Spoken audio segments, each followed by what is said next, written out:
সালাম TV, the solution for humanity. আসসালামু আলাইকুম রহমতুল্লাহ বরকাতুহ।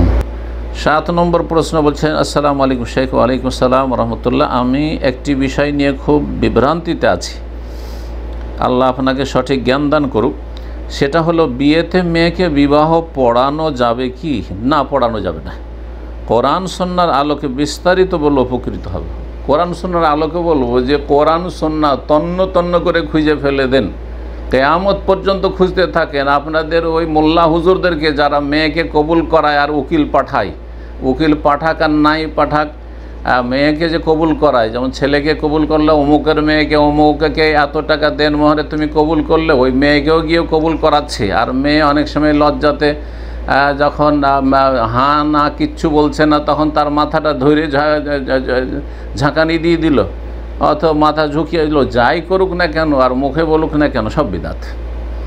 এই বিদাত সম্পর্কে আমরা যখন জামিয়া সালাফিয়া বানারসে পড়তাম 1985-86-তে, বেনারস জামিয়া সালাফিয়া যে ভারতের মধ্যে সবচেয়ে বড় আহলে হাদিস সালাফি প্রতিষ্ঠান, আর সেখান থেকে আমরা আলহামদুলিল্লাহ মদিনা ইউনিভার্সিটিতে চান্স পেয়েছিলাম লেখাপড়ার।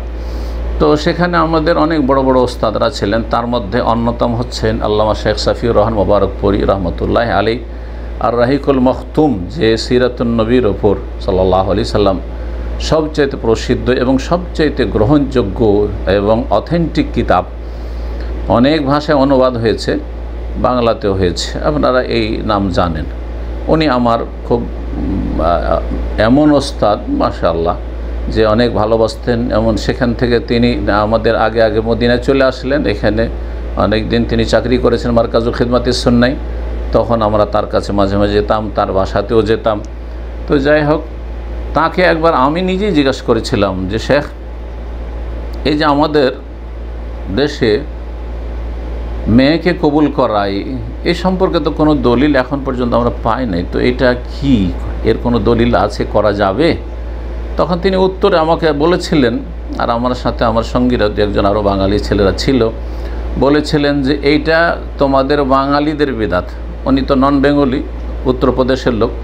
তো উনি এই কথাই বলেছিলেন যে ইয়ে তোমারে বাঙালিও কি বিদাত হ্যাঁ, এটা তোমাদের বাঙালিদের বিদাত। তোমাদের পশ্চিমবঙ্গ আর বাংলাদেশে এই বিদাত ঘরে ঘরে আছে যে কবুল করাইতে হবে, ছেলেকেও কবুল করাইতে হবে, মেয়েকেও। কোনো দলিল প্রমাণ নেই। মেয়ের সম্মতি নেবে এটা আছে, ইস্তিজান অনুমতি নেবে, সেটা বিবাহের কথাবার্তা পাকা করার আগেই, পাকা করার পরে নয়। এবং ইয়াস্তাযিনুহা আবুহা, মেয়ের বাবা থাকলে, না হয় দাদা, ভাই, হ্যাঁ, যে অভিভাবক অলি, সে নিজে অনুমতি নেবে। অনুমতি যখন পেয়ে যাবে তখন কথা পাকা করবে, নেতৃত্ব দেবে বিয়েতে, বেলায়াত, অভিভাবকত্ব থাকবে অভিভাবকের ওলির, যিনি হচ্ছেন লিগ্যাল ওলি, আর কবুল করবে ছেলে। আর ইজাব প্রস্তাব যখন বিয়েটা হবে তখন ইজাব প্রস্তাব করবে বিয়ের, এটা হচ্ছে মেয়ের ওলি যিনি, অর্থাৎ মেয়ের ওলি বলবেন যে আমার মেয়ে তোমার সাথে আমি বিয়ে দিয়ে দিলাম বা আমি বিয়ে দিচ্ছি। তখন ছেলে বলবে আমি কবুল করছি, কাবেল তো এই জন্য বলা হয় ইজাব আর কবুল। ইজাব মানে মেয়ে পক্ষের প্রস্তাব যে আমার মেয়ে আমি বিয়ে দেওয়ার জন্য প্রস্তুত আছি।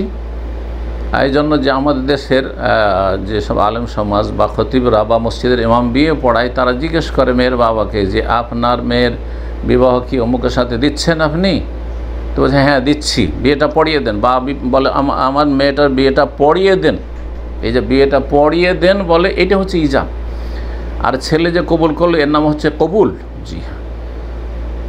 আর তার সাথে দুজন সাক্ষী থাকবে যাতে করে বিয়ে গোপনে না হয়, কারণ গোপন বিয়ে জায়েজ নয়। কমপক্ষে 2 জন সাক্ষী থাকতে হবে। আমাদের সমাজে তো মজলিস ভরা লোক থাকে, কিন্তু কমপক্ষে 2 জন সাক্ষী অবশ্য থাকতে হবে।